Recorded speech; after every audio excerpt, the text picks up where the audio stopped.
spare part sa ating chief mechanic. Chief mechanic, Ayun o. lumuwag na, di ba? Luwag. Tama yan. Kaya nga ikinong ko muna eh. Kasi pag hindi maigpitan yan, tatanggal man ng ipin niya. Ano? Oo. Kagaya ng nauna, no? Oo. Ang luwag na o. Luwag, no? Ito talaga kaya. Ikinong ko muna.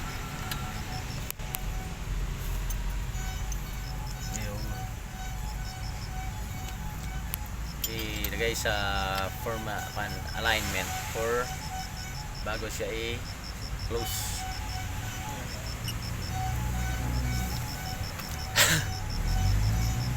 Huwag na lang. Pag hindi mo talaga i-check ay malalaman mo na lang. Manatanggalan ka na ng tornil ko. Plus tsaka kung pagkatapos na natanggal, malulustrade na, no? Oo. Kailangan dyan sa mga heavy equipment, always checking your ano ba tawag dito, unit, no? Oo.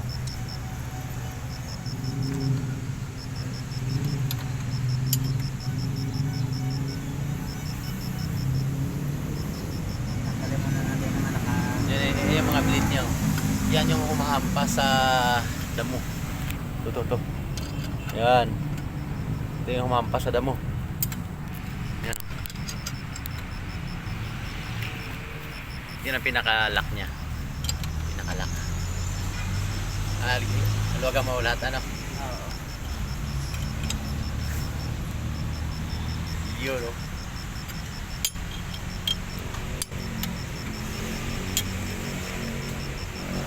Everything.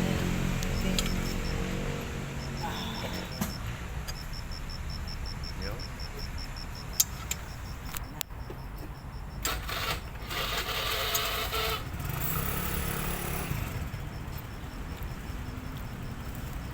Yun, higpit na.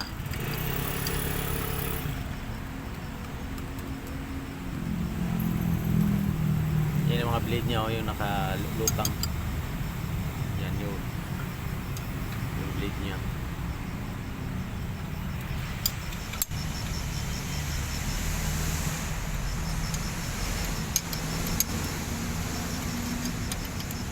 Kasi pag maluwag minsan may tendency maputol, ano? Oo. Tama ba? Oo. Hindi, at saka malulost na yung kanya. Yung ipin. Oo. Kailangan na yung marating yun. Hindi ako makaupo ng maganda eh. Taas mo pa? Wala. Taas mo na ako, baka ang pataas buglang bumagsak. Lock to. Ha?